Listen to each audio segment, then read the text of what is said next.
just be careful and be sure and not take what we used to take for granted anymore. Absolutely. Very well said there, and I think it's the good fear. It's the one that ye dar Caution. acha hai. Yeah, Ye caution, dar acha hai, absolutely. because it makes you cautious and also follow these COVID appropriate behaviors.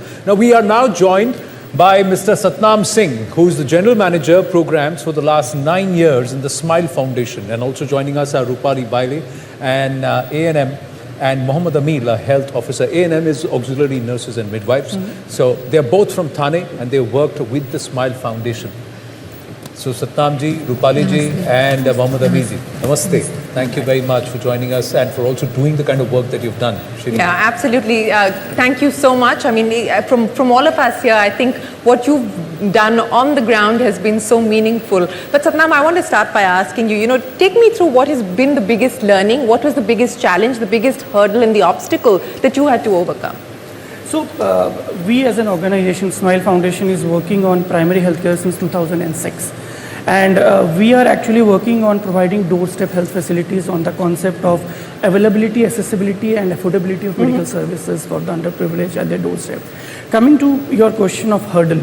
Now, as Sarah mentioned, 19th, on 23rd March 2020, everything was shut down. Yeah, overnight. And nobody at that point of time was aware that how this entire pandemic is going to impact. Lot of myths, lot of talks around, policies were in process, and all our mobile medical units, we are running 50 such mobile medical units in a night got shut down. Now think about those people who are getting treatments or getting medical services from them. They lost the accessibility to a qualified doctor and paramedics. That was challenge number one.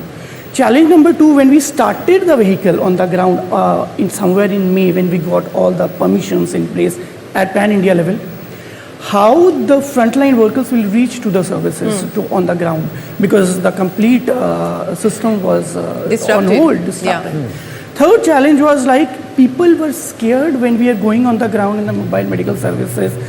People are wearing PPE kits, doctors wearing PPE kit, and they're so scared that who are these people? Are they came to take the COVID patients to the hospitals?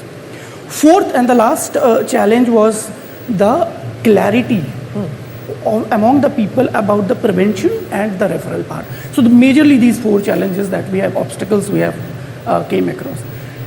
The fifth one, when the vaccine was introduced, the kind of myths and was around, that actually became a hurdle for the complete vaccination process. So that's how we have gone through that entire process. Anand, I'm glad that you brought up this idea, the thought of seeing people in PPE suits. It was intimidating for so many people, and it just brought up, horror memories, stories, and gave a lot of sort of momentum to the myths and the rumors of what is going to happen if you're actually taken away to a quarantine facility and so on and so forth. And it was just a harrowing period because you didn't really know what you were dealing with at that point in time. Rupali ji, आपसे पूछना चाहेंगे, आप जब काम कर रही थी तो किस प्रकार के जो ये मिथ्स थे, मिसकंसेप्शंस थे, क्या डर था लोगों के मन में, और कैसे आपने उसको कोप किया उसके साथ में? मतलब हम लोग स्लम एरिया में 5 साल से काम कर रहे हैं, और जब हम लोग गए तो हम लोगों ने पहले लोगों का ट्रस्ट हम लोगों ने ज़्यादा उस पर मोटिवेट किया। फिर उसके बाद पहले तो डर रहे थे कि ये लोग हम लोगों को लेके तो नहीं जाएंगे करके हॉस्पिटल में। तो हम लोगों ने बताया कि वैक्सीन से, डॉक्टर ने, हमारे सर ने बताया कि वैक्सीन से कुछ प्रॉब्लम नहीं होगा, डरने की बात नहीं है। और हम सब लोगों ने वैक्सीन ली हुई है, उसका सर्टिफिकेट है हमारा, हम दिखाते थे उनको। फिर उस हिसाब से हम लोग खड़े रहते थे कि देखो हम लोग है खड़े करके, तो उस हिसाब से वो लोग हमारे नज़दीक आने लगे और मोटिवेट करने लगे ऐसे। तो जब उन्होंने देखा कि आपने वैक्सीन लगा लिया है, आपका सर्टिफिकेट आपके पास है, तो they felt more confident about getting vaccinated. But उस वक्त आप पीपीई किट पहन के जाते? हाँ, आपको तकलीफ नहीं होती थी? पूरा दिन पीपीई किट पहनो, पसीना आ गया, सांस लेने का मुश्किल? हाँ होती थी, मतलब हम लोग जो फर्स्ट टाइम हम लोग पीपीटी किट पहन रहे थे और पूरा धूप का महीना था, तो पूरा हम लोग पूरे बॉल्स आए थे हमारे पूरे शरीर पे, पूरे शरीर में। और वो इससे मास्क से पीछे। ಜೈ ಹಿಂದ್ ಸನ್ಮಾನ್ನಲ್ಲಿ ನಾವು ವೀರ ಯೋಧರ ಶೌರ್ಯದ ಕಥೆಗಳನ್ನ ನೋಡೋಣ। 1971ರ ಇಂಡೋ ಪಾಕಿಸ್ತಾನ ಯುದ್ಧದಲ್ಲಿ ಭಾರತದ ಸೇನೆಗೆ 93,000 ಪಾಕ್ ಸೈನಿಕರು ಶರಣಾಗತಿಯಾಗಿದ್ರು. ಇಂತಹ ಸಂದರ್ಭದಲ್ಲಿ ಬಾಂಗ್ಲಾ ಪ್ರತ್ಯೇಕ ರಾಷ್ಟ್ರಕ್ಕಾಗಿ ಪೂರ್ವ ಪಾಕಿಸ್ತಾನದಲ್ಲಿ ಯುದ್ಧ ನಡೆಯಿತು. ಈ ಯುದ್ಧದಲ್ಲಿ ಭಾರತದ ಸೈನಿಕರು ಸಹಭಾಗಿಯಾಗಿದ್ರು. ಈ ಯುದ್ಧದಲ್ಲಿ ನೇರವಾಗಿ ಶಸ್ತ್ರ ಹಿಡಿದು ಹೋರಾಟ ಮಾಡಿದವರು ಒಂದು ಕಡೆಯಾದರೆ, ಸೈನಿಕರಿಗೆ ಪರೋಕ್ಷವಾಗಿ ನೆರವಾದವರು ಬಹಳ ಮುಖ್ಯ. ಇವರಲ್ಲಿ ಕೊಪ್ಪಳದ ಮಾನಪ್ಪ ಹ್ಯಾಟಿ ಕೂಡ ಒಬ್ಬರು.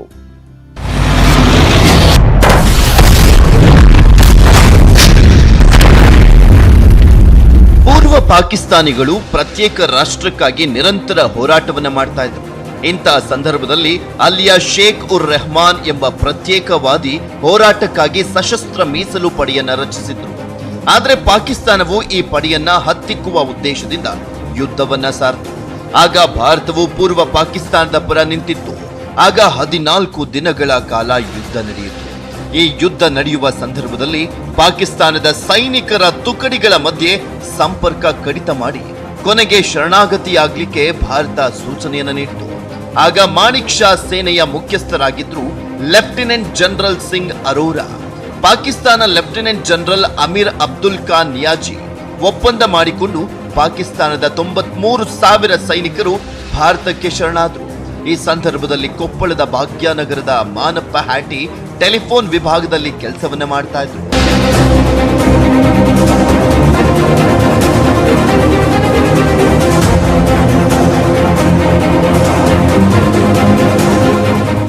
ಮಾನಪ್ಪ ಹ್ಯಾಟಿ 1965ರಲ್ಲಿ ಭಾರತೀಯ ಸೇನೆಗೆ ಸೇರಿದ್ದು. ಆಗ ಅವರಿಗೆ 18 ವರ್ಷ ವಯಸ್ಸಾಗಿತ್ತು. ಪಾಕಿಸ್ತಾನದ ಜೊತೆ ಯುದ್ಧ ಆರಂಭವಾದಾಗ ಹ್ಯಾಟಿಯವರು ಕೃಷ್ಣಾನಗರ ಎಂಬಲ್ಲಿ ಕೆಲಸವನ್ನ ಮಾಡ್ತಾ ಇದ್ರು. ಆಗ ಎದುರಾಳಿ ಸೈನ್ಯದಲ್ಲಿ ಸಂಪರ್ಕ ಕಡಿತಗೊಳಿಸುವಂತಹ ತಂಡದಲ್ಲಿದ್ರು ಇವರು. ಅಂದು ಪಾಕಿಸ್ತಾನವು ಪೂರ್ವ ಪಾಕಿಸ್ತಾನದ ಸೈನಿಕರ ಜೊತೆ ಅಮಾನುಷವಾಗಿ ನಡೆದುಕೊಳ್ತಾ ಇದ್ರು. ಕೆಲ ಸೈನಿಕರು ಅಲ್ಲಿದ್ದಂತ ಮಹಿಳೆಯ ಮಾನಭಂಗ ಮಾಡಿ ಚಿತ್ರಹಿಂಸೆಯನ್ನ ನೀಡಿದ್ರಂತೆ. ಈ ಮಾಹಿತಿ ತಿಳಿದಂತ ಪ್ಯಾಟಿಯವರು ತಮ್ಮ ಮೇಲಧಿಕಾರಿಗಳಿಗೆ ಮಾಹಿತಿಯನ್ನ ನೀಡಿ ಮಹಿಳೆಯರನ್ನ ರಕ್ಷಿಸಿದ್ರು. ಹಾಳು ಗುದಾಮ್ ಟೈಪ್ ಇತ್ತು ಅದು, ಒಂದು ಸ್ಕೂಲ್, ಅದು ಎಲ್ಲ ಬಿದ್ದೋಗಿತ್ತು. ಅದರಲ್ಲಿ ಸುಮಾರು ಜನ ಹುಡುಗಿಯರನ್ನ ಅವರೆಲ್ಲ ಅತ್ಯಾಚಾರ ಮಾಡಿ ಇದು ಮಾಡಲಿ ಕೂಡ ಹಾಕಿಬಿಟ್ಟಿರ್ತಾರೆ. ಅದು ಒಂದ್ಸಲ ಚೀರಾಟ, ಹಿಂಗೆ ಲೈನ್ ಕೆಲಸ ಮಾಡೋ ಮುಂದೆ ಚೀರಾಟ ಕೂಗಾಟ ನಡೆಯಿತು. ನಮ್ಮ ಫ್ರೆಂಡ್ ಇರ್ತದೆ, ನಾವೆಲ್ಲ ಜೊತೆಗೆ ಕೆಲಸ ಮಾಡಿದ್ವಿ. ಒಂದು 8-10 ಜನ ಇರ್ತಿದ್ವಿ ನಾವು ಒಟ್ಟಿಗೆ. ನೋಡ್ರು ಅಲ್ಲಿ ಏನಾಗಿದೆ, ಅವ್ರು ಯಾಕೆ ಚೀರಾಟಕತ್ತಾರ ಏನು ಅಂತಂತಂದು ಅದರಲ್ಲಿ ಒಬ್ಬನು ಹೋಗಿ ನೋಡಿದ.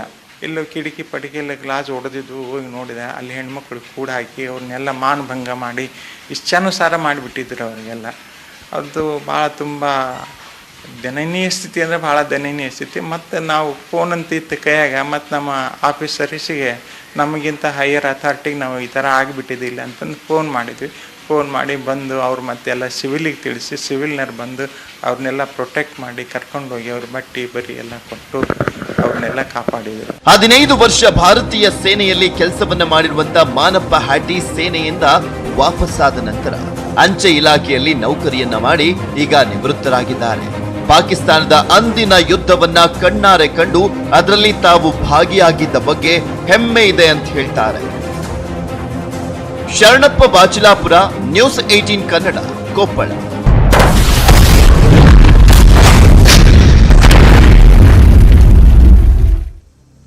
ಉಳಿದ ಪ್ರಮುಖ ಸುದ್ದಿ ನೋಡೋಣ ಬ್ರೇಕ್ ಆದ್ಮೇಲೆ.